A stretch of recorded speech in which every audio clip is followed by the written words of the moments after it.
Ok, eh ben, yo YouTube, coucou, coucou les petits potes là, comment allez-vous? J'espère que vous allez bien, moi ça va, merci, très bien, impeccable. Bon, qu'est-ce qu'on va faire? Mettez un like et commentez, voilà, faites ce que vous voulez, vous avez l'info, maintenant faites ce que vous voulez. On va lire le chapitre comme d'habitude, on va le débrief, react, machin, et franchement, cette fois ça va être vraiment, ça va être bas les couilles, voilà. Je vous le dis, un des mêmes, je vais me mettre en tailleur, oh, voilà. En position de méditation, on va y aller tranquille, on va parler... flemme. Allez, c'est y part, je commence à bégayer déjà. Ouais, et venez sur Twitch, vous savez pas ce que vous manquez, c'est incroyable l'ambiance qu'il y a, alors qu'ils ont quasiment les rediffs entières. Bon, bref. Alors, t'es bien à Elbaf. Alors, on reprend du coup le dernier chapitre, évidemment. T'es bien à Elbaf, mais mon père n'est pas là, il est parti en expédition. Petit bébou quand même qui a sauté du vide. Voilà, Loki. Loki, combien là? 11 ans? Je sais pas quoi il a là exactement là. A sauté du vide. C'est... Dans le dernier chapitre, donc le 1154, j'ai lu ça, j'ai détourné les yeux instant, parce que j'avais déjà les larmes qui commençaient à gorger là. C'était infernal. Franchement, entre ça, entre Robin aussi qui avait voulu mettre fin à sa vie en sautant d'une falaise, quand elle avait été abandonnée là, par le truc d'Ohara qu'on avait vu récemment au chapitre 1133, je crois. Entre ça et là, c'est lourd quand même. Les gamins qui sont comme ça, ça fait trop peine. Loki, c'est horrible. La vie qu'il a eue, elle est... Putain, comment tu peux pas l'aimer? Mais encore une fois, les flashbacks, Oda, c'est vraiment un truc qui contrôle, qui gère à la perfection. Il n'y a rien à redire, c'est une folie. Bref. Mais il y a le rayon de soleil qui s'appelle Roxy Chebek. Jamais on n'aurait pensé un jour que lui il puisse sauver la vie d'un gamin, mais tranquille. Qui arrive. Alors, vous êtes des petits humains. C'est la première fois que j'en vois. Alors comme ça, vous bougez pour de vrai. Donc il a dû... ouais, je sais pas ce qu'il s'est imaginé. Peut-être il a vu des cadavres d'humains. Il s'est dit, oh, c'est des pantins? Ah non. Ah ah ah, il est mignon. Attends, tu viens de dire mon père, ça signifie que t'es le fils d'Harald. Il doit bien y avoir un moyen de le contacter même s'il est absent. Comment tu t'appelles? Loki. Ok Loki, voilà ce que tu vas faire. Tu vas rentrer chez toi et demander à quelqu'un de transmettre à ton père le message suivant. Loki est gravement blessé, rentré à Elbaf de toute urgence. Ah mais pourquoi devrais-je obéir à un humain? Donc déjà, on pose le truc, c'est que dès le début, Chebek, il est pas très con en vrai. Hein. Déjà, il est très intelligent au-delà de ses actes, de tout ça. Mais je veux dire, il est pas con, il a pas essayé il a pas essayé d'être méchant dès le début. Hein. Là, justement, il se met à... Bon, il se met à frapper Loki pour la raison suivante, qui est que lui-même a voulu l'attaquer. Et après, on verra plus tard qu'il va essayer de le transpercer avec une épée, comme on avait vu dans le flashback du 1145. Mais sinon, quand même, voilà. Il a été là en mode, essaie de le contacter, machin, voilà. Une petite part de diplomatie quand même, voilà. Et puis mon père n'est pas du genre à rappliquer à chaque fois que je me fais mal. Je vais t'apprendre à me donner des ordres avec tes airs de mauviette. Tel un canon ou un marteau géant, des techniques au sabre de Rox avaient la réputation de tout faire voler en éclats autour de lui. Là, il nous prend, mais alors lui, le frérot, là, il nous fait une petite scène à la Roger face à Barbe Blanche, exactement la même pose, même sabre. Non mais franchement, exceptionnel. Juste, en fait, il a juste projeté une boule d'énergie de Haki. C'est une folie, ce mec. C'est n'importe quoi. D'ailleurs, l'épée de Rox, Chebek, on dirait l'épée de Imu dans la chambre fleurie au 908. Oui, alors les gars, oui, effectivement, mais c'est une rapière, c'est celle de... Normalement, c'est celle de Dimmu. Hein. Normalement, c'est juste celle d'Imu, hein, parce que justement, si on regarde bien, là, je sais plus où, là. Bon, ici, là, en gros, on peut compter que 19 épées, et la 20e, c'est celle-là, parce que c'est celle d'Imu qui ne l'a pas plantée pour ne pas prêter allégeance au trône vacant. Voilà, elle ne prête pas allégeance au trône vacant, puisqu'elle occupe ce trône vacant. Voilà. Bref, ouais, technique à l'épée du coup de Chebek absolument folle, voilà. Alors, c'est juste une technique, je sais pas s'il a un art particulièrement... Je sais pas si c'est... Alors moi, je suis pas trop dans ce mood-là de débat sur les épéistes, etc. Je sais que ça a pas mal fait chauffer la commu là, sur ce chapitre. Moi, je suis pas trop dedans. Je me pose pas trop ce genre de questions. Est-ce que c'était le meilleur épéiste de son époque? Il devait forcément y en avoir un avant Mihawk. Donc, on peut l'imaginer, comme on peut imaginer que c'était peut-être même Roger, ou alors même un autre, va savoir. De toute façon, qu'il soit le meilleur épéiste ou non, ça change pas que ses techniques, elles étaient exceptionnelles, tu vois. Donc là, c'est comme si actuellement, dans l'univers, enfin dans la chronologie actuelle de One Piece, on a donc Mihawk qui est censé être le meilleur épéiste au monde, et on a quand même, comment il s'appelle, on a Zoro, qui a des techniques au sabre, qui ont des réputations absolument folles, parce qu'il utilise 3 sabres et tout, donc il y a vraiment un truc, voilà, il y a une légende autour de lui, et c'est pas pour autant que là, il a le niveau de Mihawk. Oui, ça au moins, je suis à peu près sûr qu'il a pas le niveau de Mihawk, parce que sinon, son rêve serait déjà accompli depuis un moment. Voilà, voilà. Comme si Luffy avait actuellement le niveau de roi des pirates, sauf que non. Donc ouais, je pense juste que c'est la particularité de ces techniques qui est notée là, et pas davantage son expertise ultime au sabre, tu vois. Bon. Voilà, alors attends, Hello Goji, trop cool de tomber sur ton live, je ne sais pas si tu en as déjà parlé, mais penses-tu qu'Yamato et Loki ont un lien du sang? Non, j'en ai jamais parlé, Nina, je sais pas si elle a fait, Nina, mais non, j'en ai jamais parlé, je pense pas qu'ils aient un lien de sang particulier, non. À part le lien avec, les géants antiques, etc., les Oni, là. Ouais, non. D'ailleurs, je pense que les Oni, ça doit être un mélange entre... Est-ce que ça serait pas le mélange d'un géant et d'un géant antique, ou alors d'un humain et d'un géant antique? On part dans des trucs avec Oda, vraiment, il en fout. Donc voilà. Bon, en tout cas, moi, ce que j'ai bien aimé prendre en parallèle avec cette technique au sabre là, de Chebek et tout, c'est que le Kamuzari de Roger, chapitre, dites-le moi les refs, chapitre 966 exactement, tac, tac. Le Kamuzari de Roger est assez similaire, je trouve, parce que il découpe pas Oden.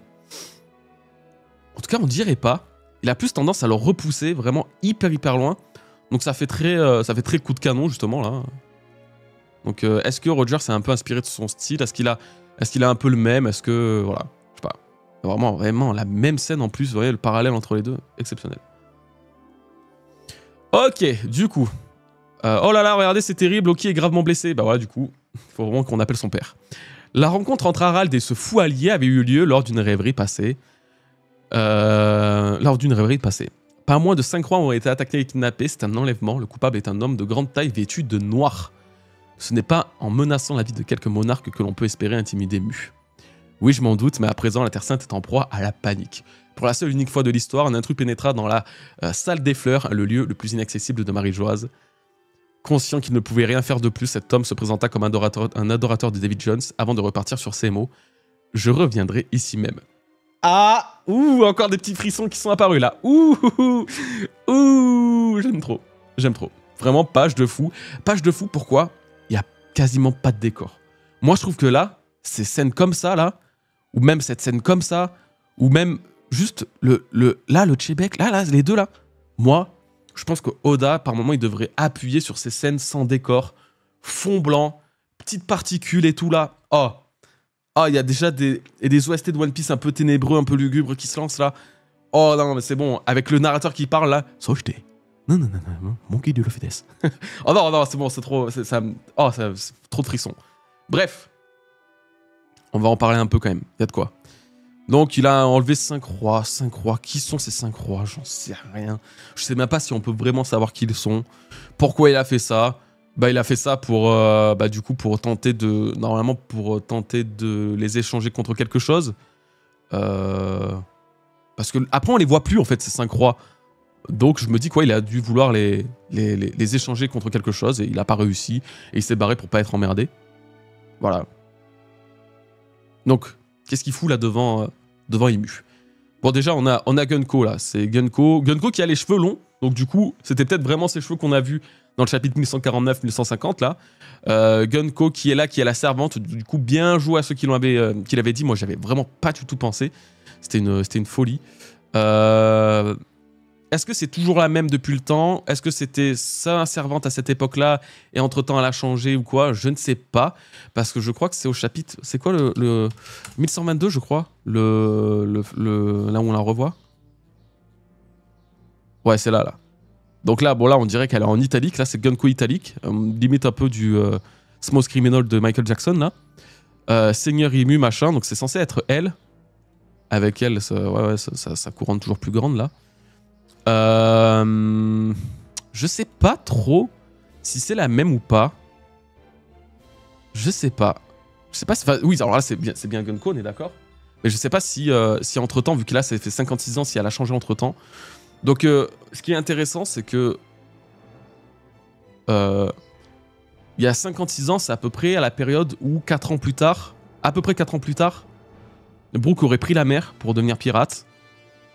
Donc, il y a vraiment moyen que Gunko ait finalement été capturé par des chevaliers divins pour son potentiel, un truc comme ça, et que peut-être que l'autre vrai rêve de Brook, parce que là, Brook, son rêve actuel, c'est quoi?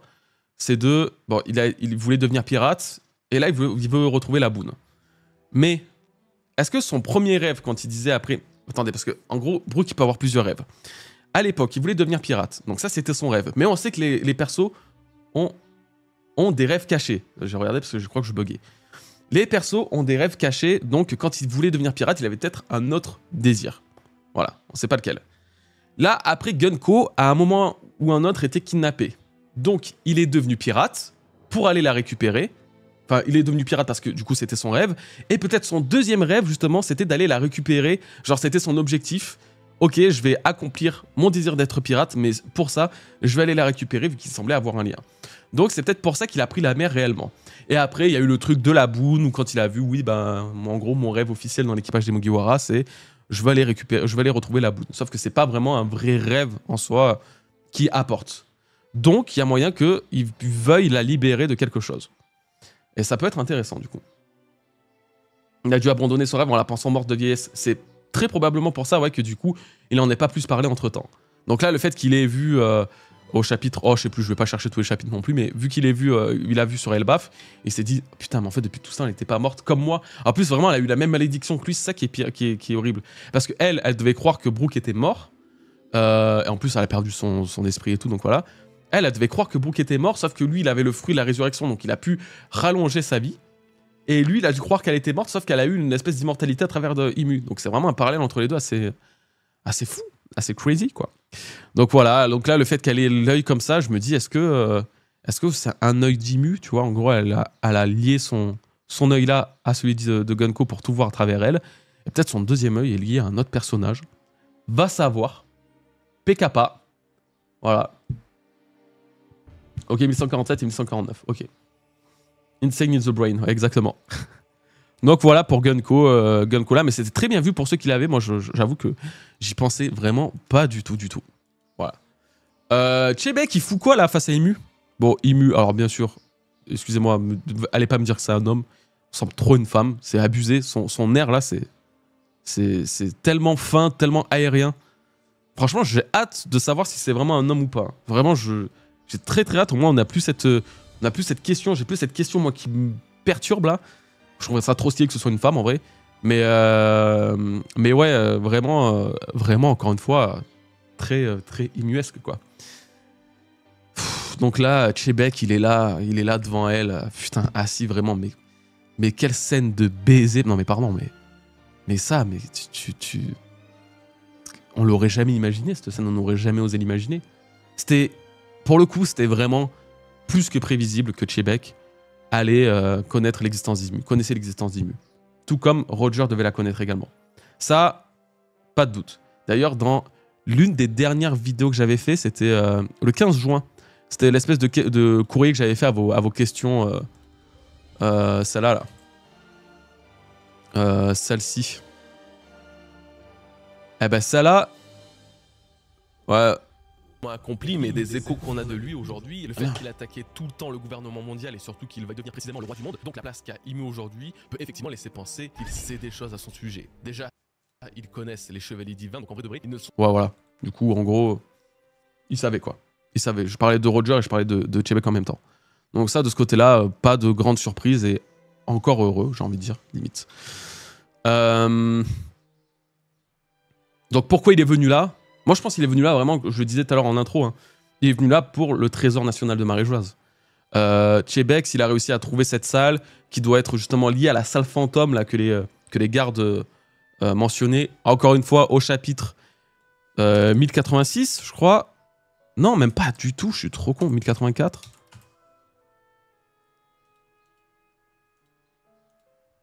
Oh, c'est pas celle-là. Je jure, c'est pas 1084. Ah oui, celle-là. La fameuse salle fantôme, là. Donc, ouais, je pense qu'il a dû la trouver d'une manière ou d'une autre en foutant le bordel sur Marie-Joise. Peut-être en la sentant aussi, tu sais, genre un peu à acquis de l'observation, tu vois. De toute façon, vu le acquis qui dégage ici même avec le frérot Harald, il devait être très bien loti en acquis de l'observation et tout ça. Donc ouais, il a dû sentir, il a dû la trouver et puis voir, découvrir ce personnage dont il soupçonnait sûrement l'existence aussi. Donc ouais, vraiment, moi je trouve que c'est du pic absolu. Et quand il dit qu'il reviendra ici même, on en parlait encore une fois tout à l'heure, on va pas forcément trop redire les mêmes choses, mais ça sera à travers Barbe Noire. Donc ça pourrait expliquer pourquoi Barbe Noire veut vraiment faire de la ruche un royaume. Il veut participer à la rêverie, il veut pouvoir infiltrer le gouvernement, le Marie-Joise comme il faut. Et vraiment, putain, ça fait encore en plus, là je me rends compte, mais ça fait un écho vraiment de dingue avec ce qui se passe actuellement sur Marie-Joise, quand Imu est arrivé en disant bougez votre cul s'il vous plaît les frérots, parce que là, la Terre Sainte est en flammes. Donc c'est très probablement, en même temps qu'on apprend que Rox avait attaqué Marie-Joise, eh ben, c'est très probablement Teach qui est en train d'attaquer Marie-Joise maintenant. Et peut-être dans les prochains chapitres, on va voir Teach devant Imu, le vrai corps d'Imu, en lui disant « Je t'avais dit que je reviendrais. » Oh, t'imagines? Oh là, c'est bon. Oh, les frissons. Oda, écoute-moi, fais pareil. Oh, ça serait trop stylé. Donc, ouais, je reviendrai à travers Teach. Voilà. Et puis, le truc de David Jones. Haha. Alors, attendez, je vais vous lire un peu. On va parler de David Jones. Voilà, hype, on est d'accord. Hein. Vous avez vu, hein, aussi, vous avez imaginé la scène là de Teach devant, là. Il est allé sur Marie-Joise, sûr de lui, en pensant tout renverser, mais en voyant Ému, il a compris qu'il n'était pas prêt encore. Chebek n'est pas un homme stupide. Alors oui, c'est vrai, parce que il avait dit ça, conscient qu'il ne pouvait rien faire de plus. Donc c'est qu'il a bien vu qu'il y avait quand même un écart de niveau entre les deux. Oui, il s'est dit, bon, c'est pas aujourd'hui que je deviendrai roi du monde. Voilà. Donc il a dû vouloir chercher un moyen particulier. Et lequel, du coup? C'est la question. Par contre, Marie-Joise qui se fait attaquer tous les 4 matins, on souffle. Ah bah ouais, après, en même temps... On arrive, comme je le disais, hein, on arrive sur le moment où le gouvernement est au centre de l'histoire, ça y est. C'est plus les pirates, c'est plus les Yonko, c'est plus les Shichibukai, c'est plus... On s'en bat les couilles de tout ça maintenant. On arrive sur la fin de One Piece, c'est le gouvernement. Le gouvernement, tous les prochains flashbacks qu'on va avoir, toutes les prochaines histoires un petit peu intenses, un petit peu profondes qu'on va avoir, seront intimement et inévitablement reliées au gouvernement. C'est comme ça. C'est comme ça. C'est pour ça que là, dites-vous un truc, on nous garde le vrai flashback de Luffy, on nous explique pas beaucoup de choses sur lui ni son origine. On va pas découvrir qu'il est né dans un petit village paumé de East Blue sans rien. Là, on va découvrir que son histoire, elle est peut-être intimement liée au gouvernement aussi. Pour ça que c'est le héros, là que tout ça, on le garde jusqu'à la fin. Parce qu'il y a vraiment un sens à tout ça. C'est pour ça aussi que Chebek n'a pas été révélé avant. Parce que s'il avait été révélé comme ça, là, Chebek n'aurait jamais eu d'intérêt à être révélé après l'ellipse, genre Île des Hommes Poissons, ou même Puck-Hazard, ou même Dressrosa, ou même Wall Cake. Là, il n'y aurait pas eu d'intérêt. Ça servait à rien. Il a fallu que Oda commence à pré-Wano nous mettre Imu, nous mettre le concept du roi du monde, etc. Pour après nous dire, petit à petit, de chapitre en chapitre, sur Wano, Egghead et Elbaf, nous dire, regardez, hop, là on arrive sur des trucs du gouvernement où c'est eux qui vont nous intéresser, c'est eux qui sont au centre de tout, quoi. Donc voilà. Voilà. Donc moi je trouve ça me gusta. Alors, merde, je disais quoi du coup? On était sur quoi là? Merde, on était sur quoi? J'ai perdu le fil. Ah oui, David Jones. David Jones. Moi, en fait, ça peut être rien du tout. En mode là, on voit après que vraiment Chebek, lui, c'est le pirate. C'est vraiment tout ce qu'on a toujours putain d'attendu dans One Piece. Un vrai pirate. Un pirate qui est là et qui fait des trucs de pirate. Un pirate qui aborde. Un pirate qui fait des jeux de pirates pour récupérer de son équipage. Un pirate qui est tout seul en plus sur sa putain de barque à la con. Un pirate qui va à la recherche de trucs. D'ailleurs, c'est même pas, c'est pas le sabre de Chebek, ça on dirait. Bref, c'est vraiment le pirate.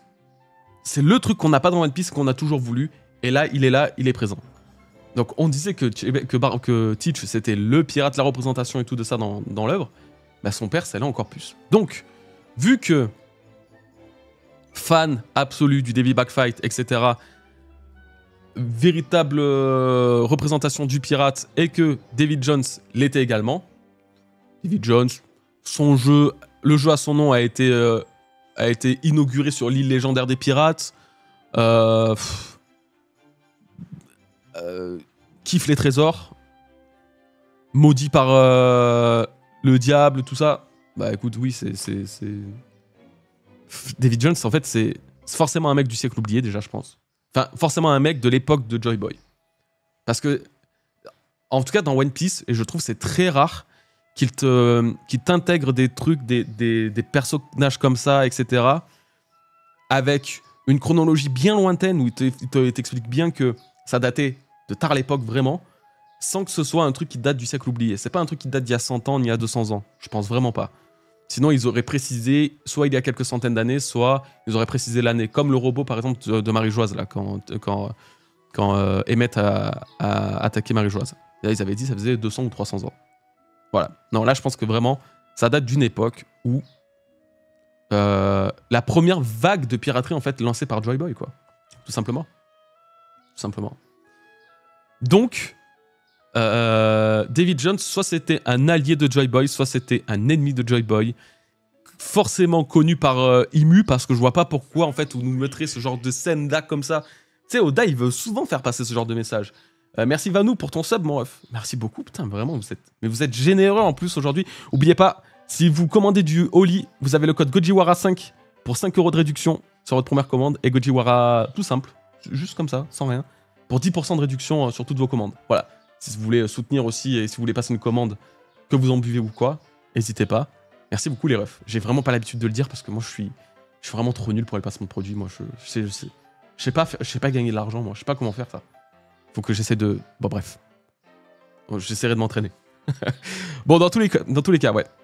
Oda il a souvent tendance à... Enfin je trouve en tout cas, après c'est pas non plus une science exacte. Hein, je suis pas non plus à sa place. Mais parler de David Jones dans une scène comme ça avec Imu, le rapport avec Chebek, etc., quand tu sais que c'est des trucs quantiques, quand tu sais que David Jones a été maudit par le diable, que lui, c'est la représentation du diable dans son œuvre et tout, en ça, vraiment. T'inquiète, le BG, t'inquiète. Franchement, vous inquiétez pas pour les primes, les subs, vous inquiétez pas. Votre présence, ça a déjà la plus grande importance, je vous assure. Donc voilà, pour moi, il y a un truc avec ça. Et comme je le disais, du coup, je soupçonne le fait que Vanderdecken soit David Jones et inversement, ou que ce soit, je sais pas, vous savez, peut-être un pseudo, un truc comme ça, je ne sais pas. Mais ils ont tous les deux trop la même histoire, bannis au fond des océans, par une entité divine, datant d'une époque hyper lointaine. Légende en plus maritime et pirate dans notre monde. Ah, moi je pense que vraiment... Ça pourrait aussi expliquer pourquoi David Jones était tant craint par Imu si elle a banni, parce que David Jones, qui est Vanderdecken, connaissait l'emplacement de Poséidon, savait absolument tout de Poséidon. Voilà. Donc ouais. Vraiment. Mais de toute façon, Chebek a un lien avec David Jones, très probablement. Ou en tout cas, j'en serais vraiment pas étonné qu'il soit un descendant aussi, un ancien descendant, ou même... Ouais, ou alors après, c'est le... On va dire, c'est le Joy Boy des méchants pirates, tu vois. C'est l'exemple ouais, des très méchants pirates qui veulent manipuler le monde. Peut-être David Jones, c'était comme ça, il voulait récupérer le monde et le manipuler, quoi. Et yo à tous ceux qui arrivent, les BG. Voilà. Oh, j'ai faim. Dinguerie, par contre. Oui, alors, la théorie du David Jones poulpe, les poulpes ne dorment pas en 3 cœurs. Alors, oui. On en a parlé tout à l'heure. Je vais essayer de refaire simplement. Il n'y a pas de problème avec ça. Dans l'idéal, ça peut être une théorie. Ça peut être une théorie, ça peut être une idée, c'est très intéressant. En plus, ça se tient sur des choses. Je suis OK avec ça. Moi, je dis quand même, je peux pas dire que ce soit faux ou vrai, je dis quand même qu'il faut faire attention à une chose, c'est que le mythe de Davy Jones, Poulpe, etc., trois cœurs, machin, c'est lié à Pirates des Caraïbes. Ça vient de Pirates des Caraïbes. Normalement, si je dis pas de conneries, c'est propre à Pirates des Caraïbes. Or, Pirates des Caraïbes, c'est apparu après le Davy Backfight, donc l'introduction de Davy Jones, et ça a apparu aussi après, bien après l'apparition de Barbe Noire. Donc moi, j'avoue, ça me ferait un petit peu chier que Barbe Noire, qui soit apparu genre 4 ans avant tout ça, pareil pour le Davy Backfight, et changé en cours de route, alors que c'est vraiment un personnage principal de One Piece, et est échangé par Oda en cours de route pour coller à quelque chose qui vient d'un film, tu vois. Donc là, c'est vraiment que Pirates des Caraïbes. Donc ça, faut vraiment... voilà. Hein. Donc c'est 100% seulement sur Pirates des Caraïbes. Moi, je trouve que c'est vraiment le problème. Hein. Et après, comme je dis, dans l'absolu, ça peut passer. Voilà. Ça peut passer. Sauf que du coup, ça serait pas une vraie référence... Tu vois, quand Oda, il s'inspire de mythes, quand il s'inspire de légendes, ou même quand il s'inspire de trucs de fiction ancienne, je trouve que ça va, tu vois, parce que c'est un truc qui refait vivre, en fait, des œuvres, ou des faits, ou des histoires, ou des choses qui ont façonné notre monde à l'époque. Mais là, quand même, genre, Pirates des Caraïbes, c'est pas non plus un truc antique pour nous, tu vois. Et en plus, ça existe, et c'est très bien fait dans Pirates des Caraïbes. Donc, moi, j'ai un peu du mal, j'avoue, à me dire que Davy Jones, c'est un poulpe. Mais rien n'est impossible, je le répète. Je n'ai pas ni les connaissances internes, ni l'intellect pour assurer que c'est faux, que ça n'arrivera jamais. Vous avez peut-être raison, j'ai peut-être raison, on a peut-être tous les deux tort. On verra bien. Mais moi, voilà mon avis en tout cas là-dessus. Voilà. Tout simplement. Et franchement, si j'ai tort, eh ben écoutez, j'espère qu'Oda il va nous faire un truc de fou furieux là-dessus.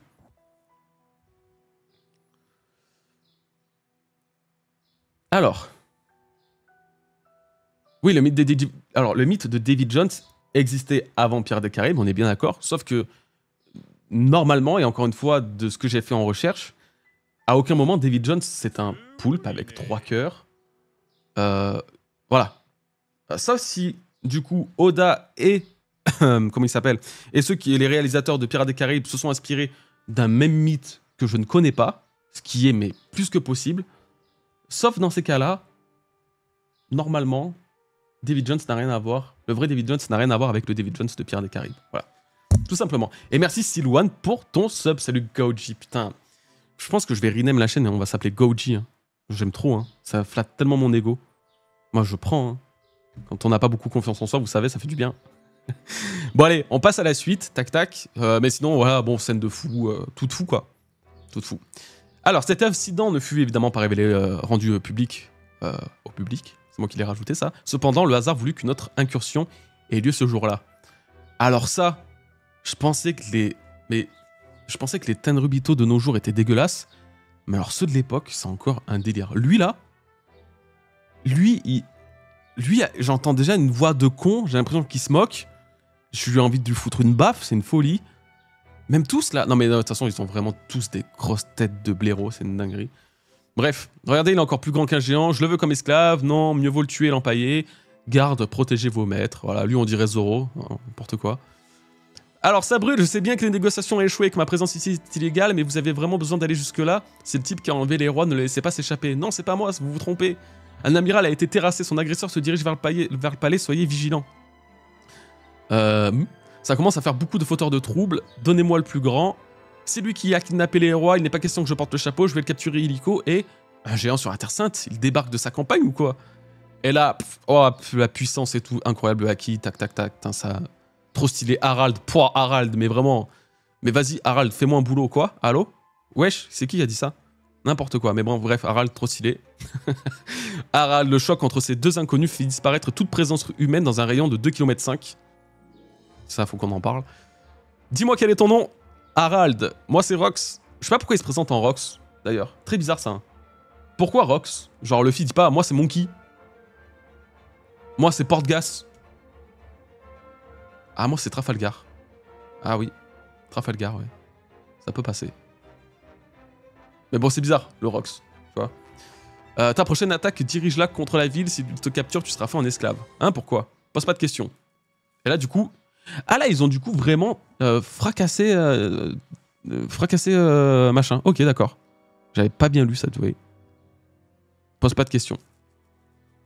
Ok.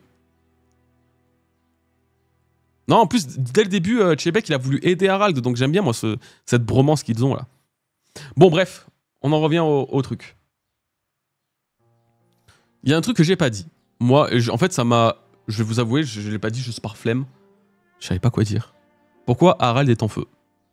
Est-ce que c'est lui qui a foutu le feu? Non, parce que là, ça brûle. Je sais bien que vous avez vraiment besoin d'aller jusque-là. Non, je pense qu'il y a moyen qu'il y ait eu un amiral qui avait le pouvoir du feu. Voilà. Il y a moyen s'il y avait un autre amiral sur Marie-Joise à ce moment-là, peut-être un des amiraux avait le Mera Mera no Mi. Vu qu'ils ont tous des éléments, et des éléments en plus vraiment très primordiaux, style feu, glace, enfin magma, glace et tout, ça se trouve, l'ancien utilisateur du Mera Mera no Mi était un amiral qui a affronté Harald. Vous en dites quoi, la team? Hein? Moi, c'est Gold. Et moi, c'est Gold, les gars. Ouais, ancien détenteur du Mera Mera no Mi, hein, on est d'accord. Hein. Ok, bah on va valider. On décide que c'est ça. Tac, là, il y a quoi? Bah non, c'était que ce que je voulais dire à ce propos. Alors là, on voit que Chebek a l'air quand même d'être pas... Alors, sauf s'il est vraiment sale, mais on est d'accord que là, on dirait qu'il est un peu abîmé, il est un peu amoché, là. On dirait que là, il est blessé, là, on dirait qu'il a eu du sang. Là aussi un peu, là aussi, même s'il y a sa mèche. Moi, je pense qu'il a dû quand même... L'amiral face à lui, il a pas dû se laisser faire non plus à 100%, quoi. Il a dû combattre un petit peu. C'est d'ailleurs trop dommage qu'on voit pas ça dans le... Non, mais c'est même plus que dommage, c'est dégoûtant qu'on voit rien de tout ça dans ce flashback, quoi. Ça, c'est pareil, on verra peut-être à travers Garp, du coup. Il y a même de grandes chances qu'on le voit à travers Garp. Exactement cet incident, mais vision Garp. Parce que Garp avait rejoint déjà à ce moment-là. Après, il devait pas être sur Marie-Joise, mais il avait 22 ans, il avait rejoint la marine, donc ouais, pourquoi pas. Hein. Pourquoi pas celui du magma? Bah, magma, ça serait peut-être un peu plus vu. Là, c'est juste le fond, on dirait, non? Je sais pas. Ça fait lien avec Ace et Barbe Noire, c'est vrai aussi. Hein. Il vient de tuer un amiral, donc oui, ils se sont battus. Non, parce que j'avais dit ça et je crois que dans les commentaires, il y avait un mec qui m'a dit non, mais n'importe quoi, c'est juste que c'est pas très bien dessiné, mais il est pas blessé. J'étais en mode non, mais frère, faut pas le prendre aussi mal, ça serait pas étonnant qu'il soit blessé, quoi, quand même. Ok. Donc, bref, la suite, machin. Bon, là, il y a le choc, le clash de Haki des Rois. Les gars, que Harald est le Haki des Rois, faut absolument pas faire les surpris. Hein. Personne ne l'a fait, je pense, mais dans le doute, faut vraiment pas le faire parce que c'est juste un monstre. Hein, apparemment, c'était un grand guerrier, comme le disait Rod. Bah, c'est là, de toute façon, non? Ici? Non, là? Loki est un monstre, mais Harald est considéré comme un excellent guerrier. Donc il devait avoir la puissance d'un Loki en vrai. Loki doit avoir un meilleur potentiel que lui, sûrement. Mais là, ça devait être vraiment... De toute façon, pour égaliser comme ça avec Chebek, c'est que... ça y allait, quoi. Voilà. Après, c'est le roi des géants, donc c'était le minimum. Ouais, du coup, là, j'ai vu un autre truc. Ouais, comment ça fait disparaître toute présence humaine dans un rayon de 2,5 km. Dans les Scantrats, c'était c'était quoi, un diamètre de 5 km. Moi, je sais plus ce que j'avais dit dans ma vidéo. Mais en gros, c'est... Alors, je sais pas comment l'expliquer, mais c'est 2,5 km autour d'eux. Mais le rayon en lui-même, globalement, ça faisait du coup 5 km, vous voyez? C'était le... Parce que c'est bien dit 5 km en japonais. En japonais, c'est écrit quoi exactement? Attendez, je vous le retrouve. Ouais, en gros, ça a effacé toute silhouette humaine dans un diamètre de 5 km. Donc là, c'est un rayon, oui, mais en gros, ça passe. Un périmètre de 5 km, c'est ça. Oui, voilà, donc diamètre de 5 km ou rayon de 5, c'est la même chose. Donc il n'y a pas... Osef. Et puis, bah là, du coup, qu'est-ce qu'il y a à dire de plus? Bah rien du tout. Alors, par contre, toute présence humaine, par contre, j'ai quand même un peu du mal à comprendre le sens de la phrase. Oui, non, mais oui, du coup, c'est 2 fois. Non, mais on est d'accord avec vous, mais c'est bon. C'était pour être... Enfin, c'était pour préciser ceux qui avaient du mal à comprendre. Parce que je sais que sur Twitter, il y a un mec qui m'a dit « Non mais gars, n'importe quoi. C'est quoi ta traduction que t'as eue en fait ?» Voilà, tout simplement. Par contre, je comprends pas comment ça a fait disparaître toute présence humaine. C'est quoi, ça les a détruits, ils sont morts? Pas possible. 2,5 km autour, alors en plus, c'est quoi? C'est pas, ça aurait tué tous les Tenryubito. Ils ont envoyé voler, ouais, ou alors ils les ont juste knock, quoi, ils les ont étourdis, je pense. Ah oui, il y a écrit 5 km de rayon en scantrad, d'accord, ok.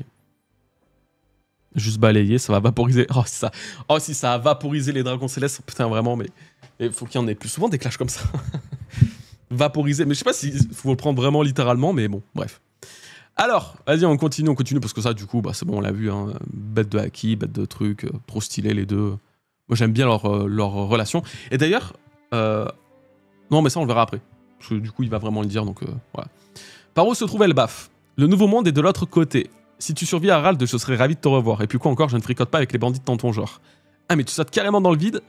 Et là, Harald donc saute du haut de Redline. Mais pardon, mais ça, vraiment, cette scène, on n'en parle pas assez, je pense, si. Si vous en avez assez parlé, vous, parce que moi, je pense pas. Hein. Il nous a fait quoi, là?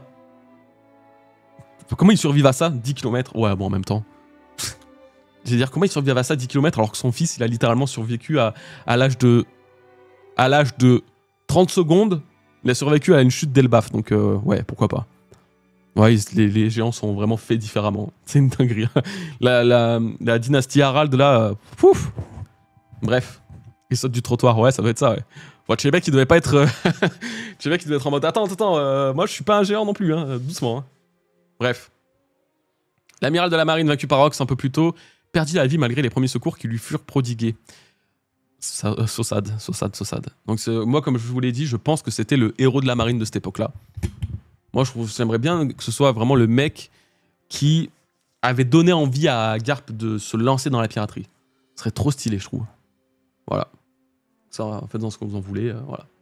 Kaido essaye bien de sauter du Nil Céleste. Exactement, mon ref. Très bien noté.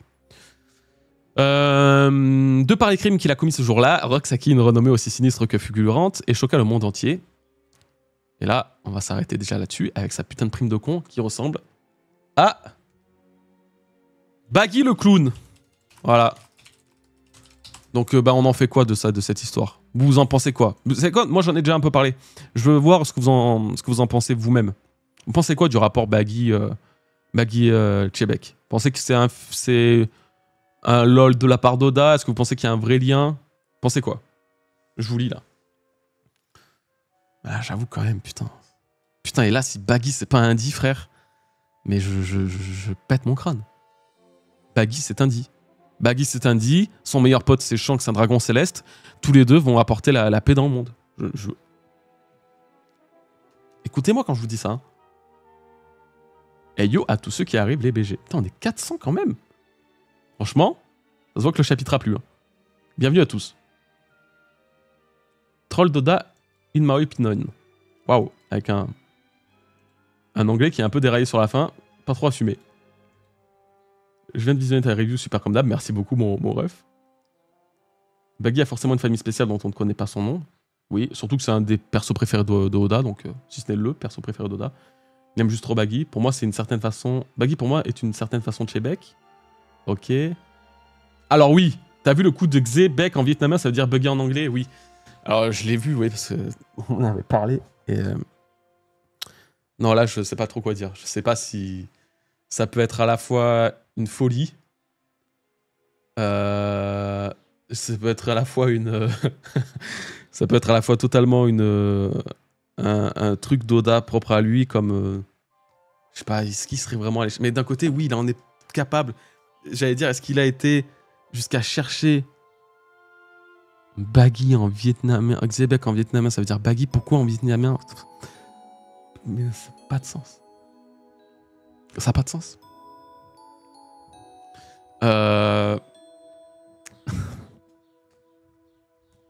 Mais pourquoi pas? En fait, le truc, c'est que Chebek, de base, c'est lié au bateau, le sabre de Chebek et tout ça. On vous l'a dit. Voilà, donc c'est en plus... c'est en plus oriental, tu vois, donc ça colle. Chebek, son nom, il est très bien choisi, il est parfait. Et c'est vrai que Baggy, pour le coup, pourquoi Baggy? Mais d'un autre côté, pourquoi être allé chercher à ça? Pourquoi faire... Je sais pas. Et pourquoi alors Teach? Teach, ça veut dire quoi? Ça veut dire Xebec en quelle langue? Hein?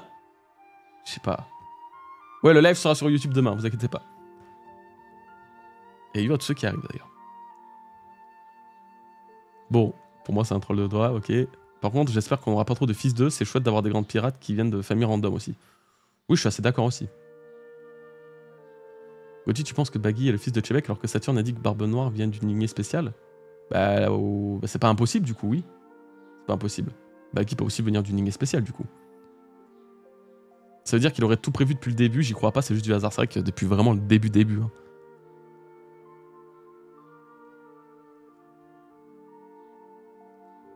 Le cerveau doit tellement chauffer en ce moment. Ça va. Non, mais là, vous savez, je suis vraiment. Je réfléchis pas tant que ça. Je suis vraiment juste. Ça rentre, ça sort. Là, vous m'avez sans filtre là, donc ça va. Je me suis bien pété le crâne plus tôt dans la semaine, ça va. Là, maintenant, on est chill. Bon, je sais pas, du coup, hein. Voilà, je sais pas. Donc, moi en tout cas. Wesh, ça fait peur. Pourquoi j'ai un réveil à 20h30? Alors, ça, c'est parce que hier, je me suis couché à 17h et je me suis mis un réveil à 20h30. Vraiment, mais soyez youtubeur, hein, je vous le dis. Hein. Attendez, je vais tout enlever là. Donc, ouais, bon, de toute façon, le coup de Chebek, tout ça, Baggy, on verra. En tout cas, on pourra pas jouer les surprises si Baggy est vraiment le père de Chebek. Tout ce que j'ai à dire. Des news de Nina, mon ref. Ben, Nina, elle est en vacances, elle profite. Là, voilà. Là, elle profite. Elle nous envoie des messages sur Discord, là. Mais non, elle profite, elle est... Voilà, donc c'est pour ça que... Pendant que d'autres bossent. Bref. Allez, du coup, on continue. C'est très mérité, ces vacances, je vous assure. Plus tard, il attaquait un navire transportant un immense tribut céleste à destination de la Terre Sainte de Marie-Joise. Puis après avoir détruit une porte de la justice, il s'enfuit de nouveau et se lança dans la piraterie dans le navire, avec le navire et les fonds qu'il avait dérobés. Donc... Ah, ouais, bien sûr. Ouais, bah, attends, je me disais aussi, mon gars plus, ça n'a pas bugué depuis un moment. Là, on était où? Là. Donc, dans le navire, avec le navire qu'il avait dérobé. Donc oui, ça doit bien être le sabre de... Enfin, le navire de Chebek, celui-là, hein, du coup. Hein. Il a dû le voler à quelqu'un. Je sais pas à qui il était, mais il s'était fait plaisir. Hein. Ouais, ce que je trouve bizarre, donc... Ce que je trouve bizarre avec le fait qu'il ait attaqué les tribus célestes. Alors, je trouve ça bizarre, oui et non. C'est parfaitement logique, en soi. Et c'est très bien fait de la part d'Oda, parce qu'encore une fois, il nous a montré à quel point Chebek, dans ce chapitre, il s'est enrichi non pas en faisant du mal aux innocents, mais il s'est enrichi en faisant du mal aux méchants, qui eux-mêmes avaient fait du mal aux innocents. Donc là, on peut rien lui reprocher, encore une fois, dans ce chapitre. C'est ça qui est très cool. Qu'est-ce que j'allais dire? Oui, alors du coup, pourquoi... En fait, s'il avait voulu utiliser les 5 rois pour une rançon quelconque à Ému, là, quand il les a kidnappés, s'il avait voulu les utiliser pour une rançon monétaire, un truc d'argent, il n'avait pas besoin de se faire chier autant et juste à attaquer un transport de tribu céleste. Il l'a fait très vite, il l'a fait très bien, et il n'avait pas besoin d'en s'emmerder à aller sur Marie-Joise. Pour ça, je pense que les 5 rois, en plus 5, un chiffre très spécial dans One Piece, n'oubliez pas, lié à Luffy, etc., là, je pense qu'il a voulu prendre ces 5 rois et les utiliser face à Ému en mode écoute, j'ai 5 rois, tu me dis où est ton trésor, tu me dis comment le récupérer, et je te les rends. Sauf qu'elle est en mode mes frères, tes 5 rois, je les graille s'il faut, y a pas de souci. Donc je pense que c'est plus ça. Voilà. Alors, faut aussi se rendre compte qu'il a pulvérisé une porte de la justice. Vous savez que ça m'a pas choqué plus que ça. Alors, attendez. Attention. On est d'accord que porte de la justice dans One Piece, c'est quand même un truc assez huge. Hein. C'est ça. C'est énorme. Bien sûr, c'est un exploit. Sauf que je vous rappelle juste que Chebek, quand il est arrivé sur Elbaf, le pays des géants, où tout est plus grand que grand, il a coupé une montagne de géants. Est-ce que finalement c'est très étonnant qu'il ait pété la porte de la justice? Pas tant que ça. Voilà, ça m'a pas choqué en tout cas. Mais après, pareil, ça comme le truc de l'amiral, j'aurais voulu le voir moi. J'aurais voulu voir la scène, ça aurait été trop stylé. Bon allez, bref, hein, même s'il demeurait foncièrement opposé au gouvernement, ses cibles suivantes furent des bateaux pirates. Et encore une fois, des pirates. Donc, ils s'attaquaient entre eux. Depuis des temps anciens, le monde des pirates perpétuait un jeu impitoyable nommé Davy Backfight. Très intéressant que ce soit nommé, que ce soit dit que c'est des temps anciens. Des temps anciens. Les temps anciens, c'est pas d'il y a 100 ans. 100 ans, pardon. C'est pas il y a 200 ans non plus.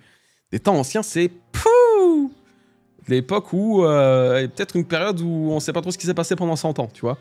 Donc, depuis des temps anciens, le monde des pirates perpétuait un jeu impitoyable nommé Davy Backfight, sous-entendant donc que Davy Jones viendrait de cette époque-là, d'il y a 800 piges. Lequel consistait à affronter un autre équipage pirate dans le cadre de différents défis avec pour objectif de récupérer les matelots et le pavillon de l'adversaire. Donc, encore une fois, Davy Backfight, dinguerie, c'était pas du tout un HS, hein, voilà, si vous en doutiez encore. Là, ce qui est marrant, c'est qu'on peut voir, je pense, Shiki. Là, on voit Barbe Blanche. Non, mais là, par contre, Oda, sur les dessins, par moment, il déconne quand même. Là, on peut voir Marlon, je pense. Là, ça doit être Stussy, un truc comme ça. Et du coup, on peut même peut-être découvrir l'ordre dans lequel il a récupéré son équipage. Est-ce qu'il a récupéré Shiki en premier, ensuite Barbe Blanche, après Marlon et Stussy? Ce serait pas mal. Ce serait intéressant. Bon, là, vraiment, c'est un truc dans l'anime. J'espère qu'ils vont nous faire un rajout de baiser. Hein. Moi, dans l'anime, je veux que ça. On a un épisode entier sur Rox faisant des Davy Backfight. Hein. C'est le summum de la piraterie, c'est ce qu'on disait. Donc bon, bref. Et là, on en vient au sérieux. Rox se servit de ce jeu pour rassembler de remarquables membres d'équipage, alors qu'il n'était encore que de simples connaissances, sans drapeau pour les fédérés. Pardon. Je connais un type aussi incroyable, vous aussi, il va vous bluffer. Ces voyous des mers débarquèrent à Elbaf. On arrive. Donc vraiment, ça s'est fait tout ça en 4 années. Non, 6 ans. Ouais, c'est 6 ans, c'est ça? Oui, c'est 6 ans, je crois. 1956, 50 ans. Ouais, c'est ça, c'est 6 ans, il me semble. Donc en 6 ans, il a récupéré tout cet équipage qui, finalement, était sans drapeau. C'était juste un groupe de gens qui avançaient sur les mers. Ils se faisaient passer pour des pirates, mais ça n'en était pas vraiment. Alors, on voit très bien que vraiment, la synergie... Enfin, je sais pas qu'il avait l'air d'être enjoué pour tout, il avait l'air de tout kiffer, mais eux, ils étaient vraiment en mode... Oh, mais quel bouffon. C'est une folie de voilà, ils étaient vraiment pas du tout dans son mood. Mais ça, on en parlera plus tard, on en parlera à la fin, parce que je vais reprendre... je vais paraphraser un peu ce que j'ai dit dans ma review, mais pour moi, tout ça, c'est du pipeau. Le fait que les membres étaient ensemble, et puis en fait, ils se kiffaient pas du tout, et que finalement, oui, si on devait trahir Rox, on l'aurait fait et tout. Oui, alors il y a sûrement une part de vérité là-dedans, mais pas que. Voilà. C'est 8 ans? Je me suis trompé?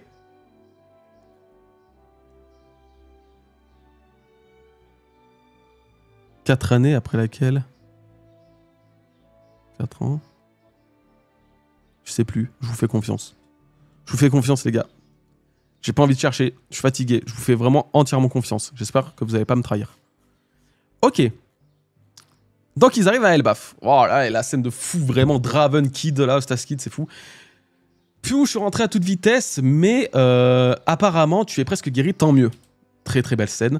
Je sais que tu es fort Loki, mais évite tout de même d'aller dans le monde des morts. Cette fois, tu t'en es tiré avec une chute du haut d'une falaise. Mais tu dois comprendre. T'es mal à la falaise.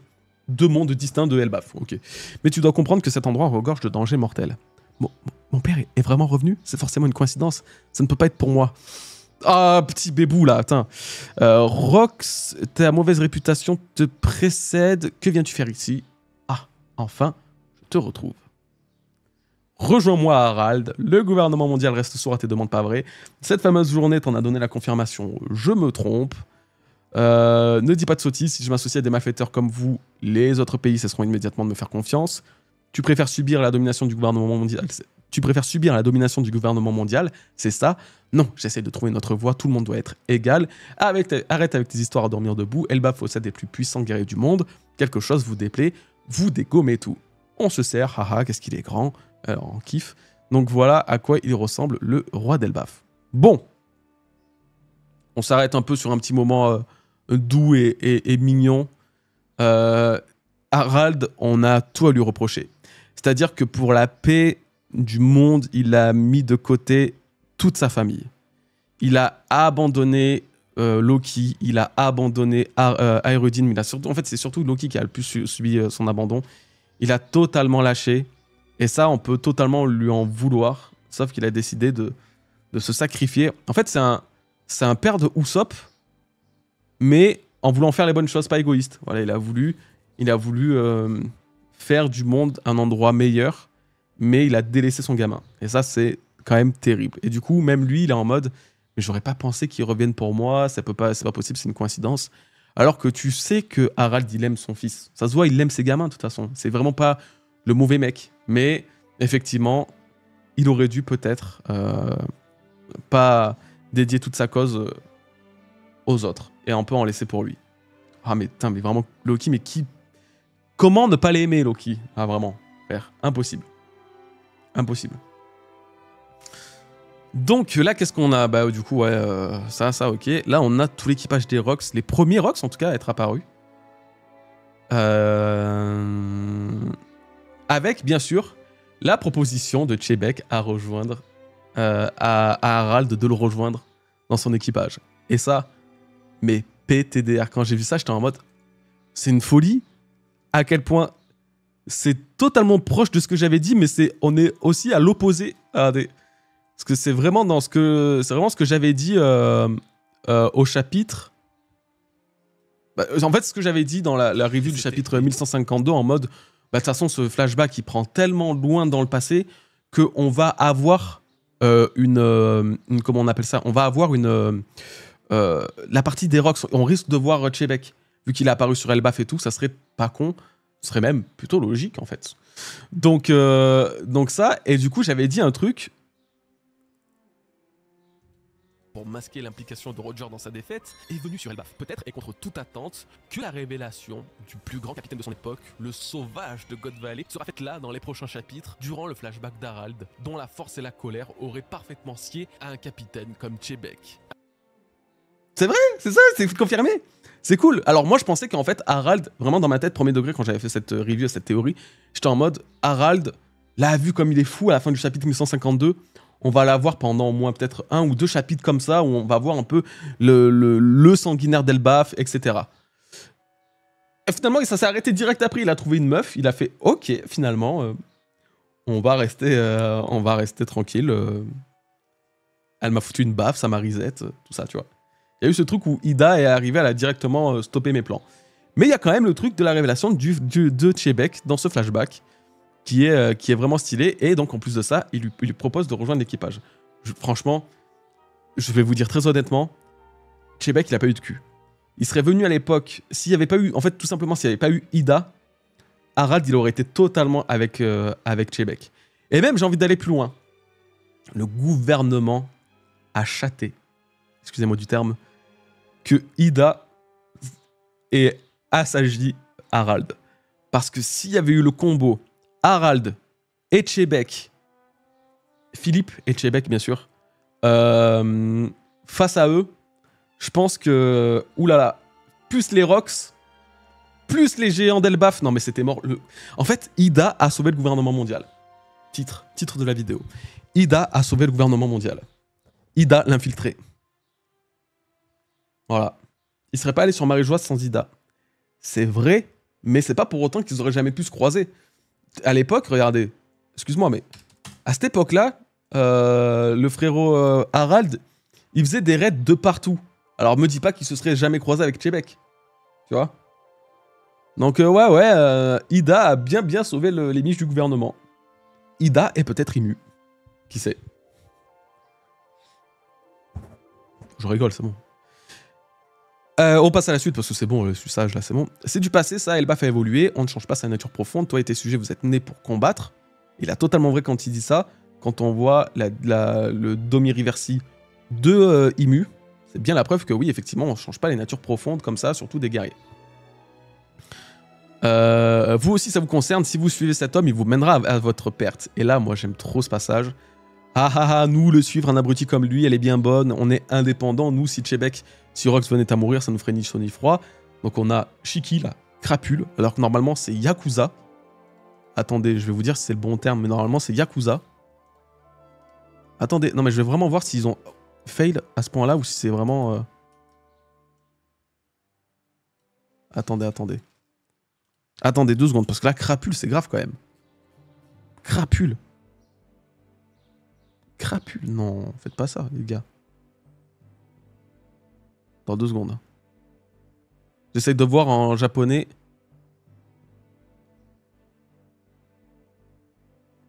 C'est Gokudo. Gokudo, le terme employé pour Shiki. Yakuza. Ok, donc totalement, encore une fois, là. Ok, les Yakuza sont des crapules maintenant. Ok. Bah, pas de soucis.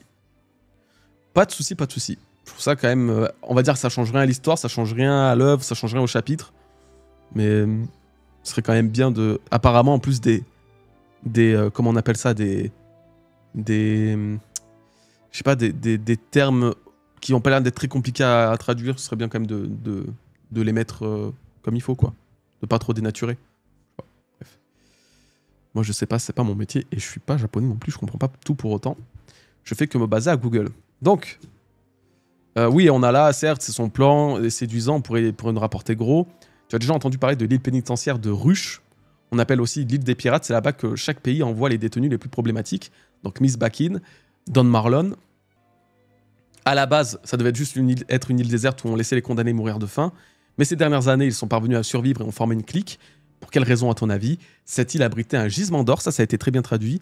Lorsqu'elles l'ont su, des organisations criminelles sont venues prêter main forte aux condamnés et ils ont empoché une gigantesque fortune. Autant te dire que le gouvernement l'avait mauvaise. Barbe Blanche, Ochoku, Gandhi. Voilà. Donc là, à présent, l'île pullule de criminels aguerris, impossible de s'en approcher sans se faire dépouiller. C'est pourquoi on va négocier avec le gouvernement, on va lui demander combien il est prêt à payer pour qu'on reprenne le contrôle des lieux. Puis, une fois l'argent en poche, on soumet l'île des pirates et on se partage ses trésors, mais sans remettre l'île et les criminels au gouvernement. Ce sera moi le maître de la ruche. Avec ses habitants, on va faire un paradis pour pirates. J'imagine déjà la tête que feront le gouvernement et la marine. Encore une fois, hein, vraiment, c'est propre, c'est tout contre la marine. C'est vraiment rien contre les civils. Hein. Donc, alors, quoi dire dessus? Quoi dire là-dessus? Donc, putain, vrai. Mais attends, je suis le seul à avoir des problèmes sur Manga Plus en lisant là, Comas que ça se décale, ça fait des trucs de con là. Bon.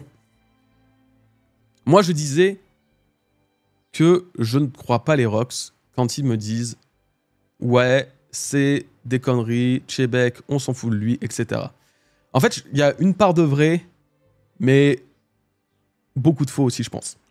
En fait, je vous ai expliqué un truc, et ça m'a paru aussi logique quand je l'ai dit dans ma review, quand je l'ai écrit, je me suis dit, mais putain, mais c'était devant nos yeux. Quel est le point commun entre Big Mom, entre Kaido et entre Barbe Blanche, au-delà du fait que ce soit des Rox? Leur point commun, en plus que ce soit des anciens Yonko, c'est que leur passé est relié au gouvernement mondial. C'est-à-dire que Barbe Blanche a subi la misère dans son pays parce qu'il ne pouvait pas payer les tribus célestes du gouvernement. Donc, il faisait quoi? Eh ben, il devait protéger son pays des kidnappeurs, des pirates, des bandits, tout ce qui venait. Donc, il a dû le protéger à cause du gouvernement. Big Mom, elle a été abandonnée par ses parents. Donc ça, ok, même s'il y a quand même un truc encore bizarre derrière, on ne sait pas d'où elle vient, etc. Bref, elle a été abandonnée par ses parents.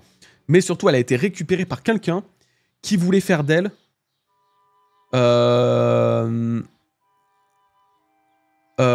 membre du Cypherpol ou un amiral en chef de la marine. Bref, Mother Caramel voulait la vendre d'une manière ou d'une autre, si elle n'avait pas été graille par elle, voulait la vendre au gouvernement parce qu'elle était en bise, justement, avec le Cypherpol, les dragons célestes. Voilà. Et je crois que même, si je dis pas de bêtises, c'est quel chapitre déjà? 866. Si je dis pas de bêtises, il y a même une histoire de... Attends. Non, c'est 867, je suis trop bête, putain. Attendez.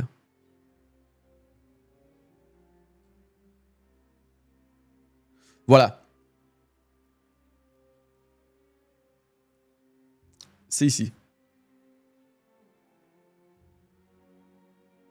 Non, ok. En termes de grade, chez les marines, celle-ci, donc Big Mom, est faite pour devenir amiral ou même amiral en chef. Vous, le Cypherpol, vous ne souciez que de la protection des ténèbres orbitaux, pas vrai. Donc, encore une fois, Big Mom allait être trafiquée pour le gouvernement mondial. Ok. Elle a jamais su ça, Big Mom, bien sûr. Mais c'est quand même un fait. Là, on parle de la narration d'Oda. On parle pas de ce que les personnages savent ou pas. On parle de la narration d'Oda. Sachant que Big Mom, elle a sûrement dû apprendre quand même d'autres trucs avec le temps au niveau du gouvernement. Bref. On vient à Kaido. Kaido, lui, encore une fois, depuis l'âge de 10 ans, il a combattu dans des guerres. C'était un soldat d'une armée et c'était même la tête de cette armée. Il a combattu contre d'autres pays pour que son propre pays à lui puisse payer les tribus célestes et être reconnu en tant qu'humain. Là, sur ces 3 personnages, les 3 se sont battus pour être reconnus en tant qu'humains, entre guillemets, sauf Big Mom, mais c'est dans le même sujet, à cause du gouvernement, mais vraiment du gouvernement Dragon Céleste. Et c'est ça qui est important. Et moi, je me dis, c'est pas un hasard si, juste sur 3 flashbacks qu'on a, les 3, qui sont donc reliés à Rox, sont liés autant au gouvernement. Parce que là, tu vas me dire, tu regardes, je sais pas, là, tu regardes un personnage random, je sais pas qui, même je te parle des Mugiwara, pour l'instant, aucun est vraiment intimement relié au gouvernement dans son truc. Parmi certains Shichibukai, il doit y en avoir quand même quelques-uns, notamment Boa Hancock, par exemple. Mais, vous voyez, il y a ce truc, ça tombe bien, parce qu'en plus, regardez, Boa Hancock, elle a été vendue au gouvernement, et Gloriosa, sa grand-mère, du coup, son ancêtre, est aussi rentrée dans les Rox. Donc c'est bien qu'il y a un truc. Robin a les liés aussi, oui, exactement. Mais c'est pour dire que en gros, je pense que tous là, que ce soit Ochoku Ganzui, Don Marlon, Bakin aussi qui volait la science, et même encore d'autres, tous ceux qu'on verra par la suite, seront liés aux méfaits du gouvernement. Ils auront été abandonnés par le gouvernement, ils auront été exploités par le gouvernement. Ça sera d'anciens esclaves, ça sera d'anciens survivants de guerre du gouvernement, etc. Et ces gens-là se sont ralliés sous la coupe de Chebek parce que lui, il avait cette promesse de détruire ce gouvernement. Parce que lui-même, Chebek, devait avoir un lien avec ce gouvernement, il devait avoir un truc. Et moi, je pense que ma théorie, c'est qu'il a été esclave du gouvernement, il a réussi à s'en sortir, et parce qu'il était une puissance brute déjà. Il a réussi à combattre cet esclavage du gouvernement. Il a pu s'en sortir, il a pu peut-être survivre à une chasse à l'autochtone. Il est peut-être même à l'origine d'une liaison entre une esclave et un dragon céleste ou un chevalier divin.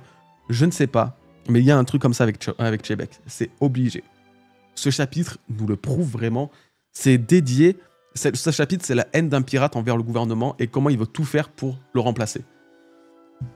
Donc, ouais, pour moi, c'est exactement ça. Et quand, du coup, tous les pirates, tous les membres sont là en mode oui, Chebek, bon, en vrai, équipage de cons. Au fond, je suis sûr qu'ils ont quand même bien regretté la disparition de leur capitaine. Parce qu'ils l'ont suivi. Newgate, là, il a suivi encore pendant plus de 10 ans.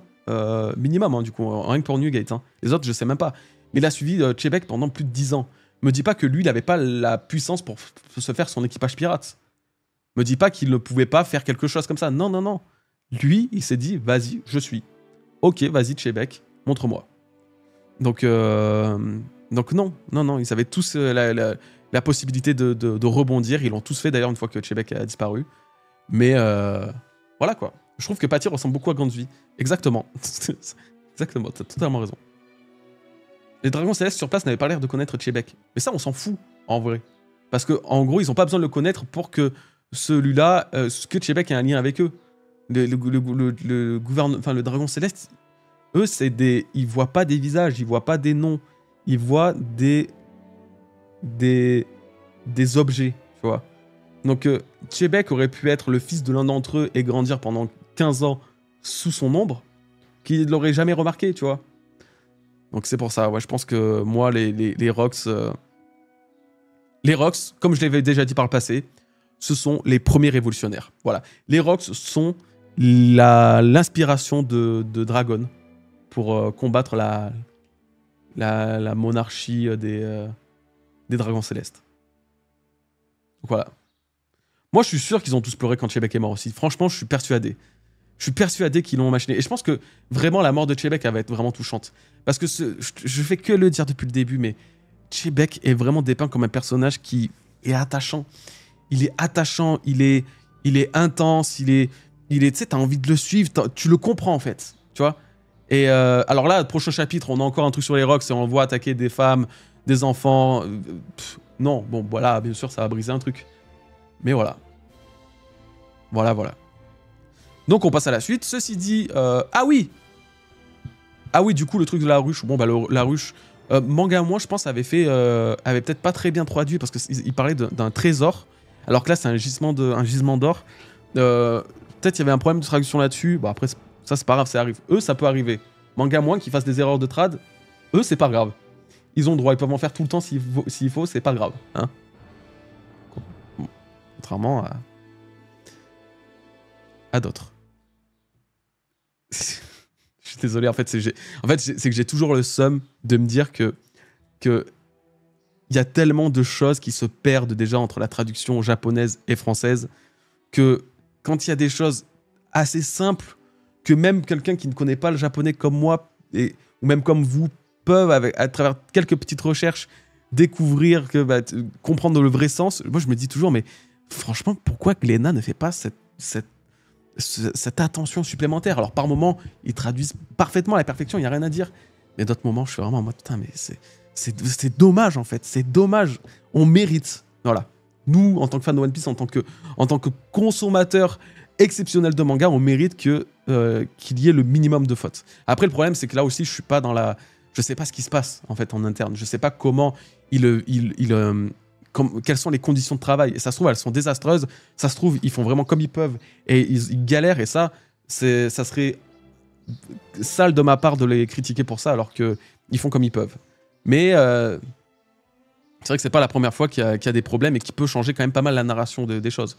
Là, bon, c'est sûr que ça change pas la narration que Shiki soit une crapule et pas un Yakuza.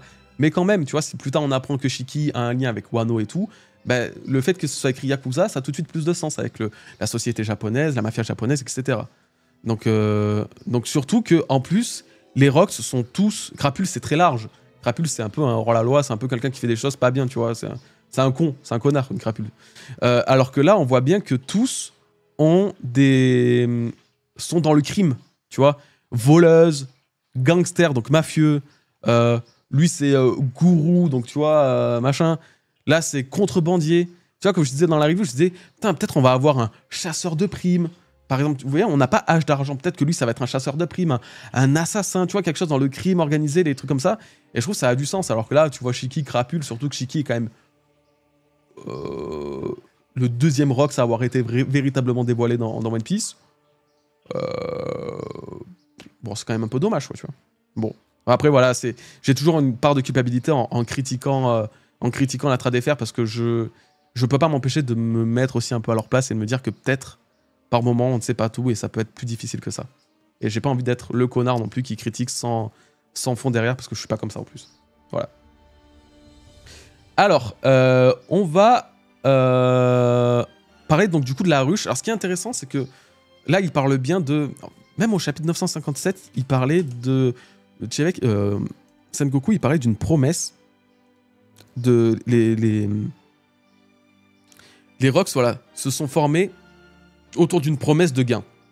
Appâté par le gain, machin, autour d'un truc d'argent facile. Et en fait, déjà à ce moment-là, il y avait déjà le mythe de la ruche qui est... apparemment, elle avait un filon d'or. Alors moi, je pense qu'il y a autre chose que ce filon d'or quand même, parce que c'est bizarre, ce gisement d'or. Mais la ruche avait apparemment une fortune colossale, quoi. Donc, le but de Chebek, c'était d'aller là-bas, de récupérer la thune de la ruche, de récupérer la thune du deal avec le gouvernement mondial, et de tout ça, en plus, de récupérer donc la domination de ce pays et créer son vrai premier équipage pirate, qui sera une vraie flotte finalement de dingue. Et il a réussi. Donc je pense qu'à ce moment-là, Chebek était le pirate le plus riche de tous les temps et je me demande où est son trésor. Est-ce que c'est Captain John qui a récupéré son trésor et du coup, Baggy serait à la recherche, ironiquement, du trésor de son père qui a été caché par Captain John? Vous avez la ref? Vous avez la théorie ou pas là? Parce que ça serait fou. Oui, la traduction, c'est pas facile, surtout je sais pas quelle info du contexte ils ont pour la traduction. Et ça, je suis d'accord avec toi, c'est un peu ce que je disais aussi. Là, pour le coup, en fait, j'ai un peu câblé sur le truc de de Shiki Crapule, parce que pour le coup, tu regardes les kanji utilisés pour Shiki, pour le Yakuza, tu tombes directement là-dessus, tu vois. Enfin, tu sais, c'est quand même assez factuel. Donc même si ça peut avoir de synonymes de crapule quoi, ou de machin, tu peux le trouver, je trouve que c'est quand même important. C'est pas la première fois que ça arrive, quoi. Bref. Moria qui a tout raflé. Ah oui. Totalement. Moria, ça doit être lui qui a tous les trésors de tout le monde. Ouais, je vois bien la richesse de Captain Jones venir de là. Captain Jones et David Jones, Belek, ils ont des liens. Ah, merde, très possible aussi. Hein. Mais donc, en tout cas, voilà. Incroyable de se dire que lui, c'était peut-être le pirate le plus riche de tous les temps. Et peut-être même au-delà de Don Shinjao. Et que c'est le frérot John qui a récupéré son truc. Alors, John, vous voyez, on le voit pas là. Donc là, on a vraiment que les 6. Ah oui, il y a un autre truc que je voulais dire important. Donc là, on a vraiment que les 6 premiers personnages, premiers Rocks. Donc John, on le voit pas. On voit pas H d'argent non plus. Donc ni Gloriosa et ni. Il y avait qui déjà? C'est quel chapitre? Les Rocks, les refs? 1096. Oh, c'est trop long. Merci Folkron. Attendez, ça cherche. Oh, ça cherche, c'est long. Ok, c'était à peu près la page combien, les Rocks? Je dirais 11. Oh, c'est long, frère, il se passe quoi? Eh ben non. C'était pas ça, c'était une page avant. J'allais dire 10 en plus. Bon, tant pis. On va laisser le temps de charger. Donc, moi, c'est pour ça que j'aimerais bien voir en vrai un peu plus des prochains chapitres, un peu plus des Rocks. Parce que j'aimerais bien voir H d'argent et tout ça rejoindre le truc. Ça serait trop bien. Jill Bastard aussi, ouais, c'est vrai. Oh, mais c'est long! Ah, j'aurais dû faire ça depuis le début, merde. Ok. Ah oui, c'est vrai que Kaido, on l'a pas vu encore à ce moment-là, c'est normal. Il est arrivé pas longtemps avant God Valley, je crois. Frère, tu fais n'importe quoi là, je vais te frapper. Voilà, donc Shiki, tac tac. Bakin. Donc il y a Gloriosa, lui, donc on l'a déjà vu. Et Gilles. Donc en fait, il y en a 1, 2, 3, 4 qui n'y étaient pas encore. Et lui, on sait pas qui c'est peut-être lui, H d'argent. Et sûrement d'autres. Voilà. Donc, qu'est-ce que j'allais dire? Là, il se peut que sur la ruche, actuellement, là, quand Chebek il y est allé, se trouvait donc du coup H d'argent, que se trouvait Captain John, justement là-bas, et que c'est là-bas qu'il les a recrutés. Du coup, vu que c'est là-bas où il y avait apparemment les plus grands nombres de criminels. Il y a même moyen qu'il y avait un chef de la ruche autoproclamé, que ce soit H d'argent. Je vois bien que je le vois bien être chef, mais je sais pas. Ils sont beaux. Non, bah là, ça veut pas charger, là. Putain, c'est trop chiant. L'autre truc que je voulais dire, c'est que là où je doute, là où je pense, merci Zoxmi pour ton sub, 12e mois d'abonnement. Mais dis donc. Mais alors, 1 an, ça? Merci beaucoup, mon Zoxmi. Ouais, là où je veux en venir, mais attends, c'est trop long, en vrai, je vais... Putain, y a pas un truc où je peux le récupérer quelque part, hein, ce chapitre? Attendez 2 secondes. Hein.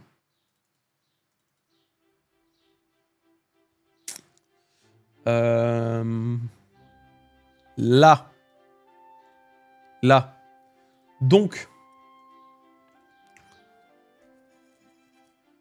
Il faut pas vendre la peau des Rocks avant de l'avoir tué. On ne sait pas si leur flashback est réellement terminé parce que Loki, il a vu revenir. Loki, il a vu Rox, là sur Elbaf comme ça. Vous voyez? Il a vu Rox sur Elbaf, sauf que, regardez, on voit d'autres membres de l'équipage de Rox. Et ça, c'était pas ceux qu'on a vus ici, là. C'est pas ceux-là, là. Non, non, ça se verrait à la taille, ça se verrait à la silhouette et tout. Casse-toi, toi. Non, non, là, on voit que c'est d'autres membres. Donc, je pense que Loki, il a eu ce coup de foudre là pour Chebek. Il a attendu son retour et lui, il revenait de temps en temps pour demander à Harald hey, tu veux venir, tu veux me rejoindre, etc. Et ça doit être donc quelques années avant God Valley, mais c'était donc du coup encore bien plus tard que là. Donc si le flashback de Harald continue, on verra peut-être les Rocks revenir sur Elbaf, voilà, avec d'autres membres et puis peut-être cette fois avec comment il s'appelle le mec là, l'âge d'argent et tout ça. Donc voilà. Moi, je trouve que c'est assez concluant. Là, il dit, bah du coup, ceci dit, ce plan n'est que le premier chapitre de ma vie. À partir de cette île, je compte annihiler la marine et faire tomber Marie-Joise pour devenir à terme le roi du monde. Non, non, Baiko. Non, non, non, chut. Arrête, je peux... Après, Nina, elle est pas là, elle peut pas combler pendant que tu la bois. Ah, super. Arrête! Sinon, je mange kiwi. Sinon, je mange kiwi. Allez, bah les gars, tant pis. Bah, du coup, il arrête pas, on est obligé de manger kiwi. Il m'a regardé un peu de travers quand même.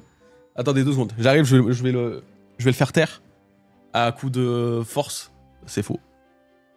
Ah bah c'est bon, il s'est arrêté. Non, arrête, Baiko, s'il te plaît. On n'aboie pas là, c'est bon. Ouais, coup de force de fou. Donc voilà, en tout cas, là, il veut devenir roi du monde. Vos ennemis sont trop puissants, on parle du monde entier là. Je me moque de ton avis, de toute façon, quelqu'un finira par le faire un jour ou l'autre. Aucun pouvoir n'est éternel. Viens avec moi, Harald. Ensemble, on sera invincible. Lâche-moi la grappe, j'ai un royaume à gouverner. Je m'en fiche que tu sois partons conquérir le monde. Le monde. Loki réalisa qu'il était sauvé après 4 années durant lesquelles Harald refusa sans cesse de le rejoindre. Alors là, peut-être c'est du coup dans ces 4 années, ça veut sous-entendre en gros que pendant 4 années, Harald il est revenu plusieurs fois et l'une de ces fois était celle-ci. Donc peut-être on le verra pas plus. Voilà, ça c'est aussi la possibilité. Rox mit finalement son plan à exécution. Lui et les puissants pirates qu'il avait ralliés allaient faire trembler le monde. Allons-y les gars. Et là, comment ne pas être hypé, comment ne pas vouloir les suivre? C'est fou, vraiment. Quelle mise en scène de dingue. Bon. Voilà, donc le drapeau est un peu différent d'ailleurs de l'original. On le voit pas là, mais il est un peu différent. Et puis, bah écoutez les gars, hein, on en est là. Il voulait devenir roi du monde et il allait réussir. Voilà. Donc là, vraiment, ce que j'aime en tout cas dans ce personnage, comme dans le personnage de Teach, c'est cette faculté, ces plans qu'ils ont, cette intelligence en fait qu'ils ont, absolument folle. Et cette minutie, même si je pensais qu'en vrai, Québec allait être un peu plus tête brûlée que son fils, eh ben finalement, peut-être pas tant que ça. Bon là, il a fait un peu n'importe quoi avec Imu, mais en vrai, il s'en est sorti quoi. Donc ouais, exceptionnel quoi. Voilà. Et c'est la fin de cette redébrief, re-review en live. J'espère que ça vous a plu. Non, je vais répondre à vos questions, parce que j'ai quand même beaucoup parlé. Mais voilà, putain, moi vraiment, j'adore l'avoir relu là, c'était trop bien. J'ai pu dire des choses en plus que j'ai pas forcément dit. C'est pour ça que c'est trop bien de faire des lives comme ça sur ce genre de trucs. Exceptionnel. Voilà, une note sur 10, 10.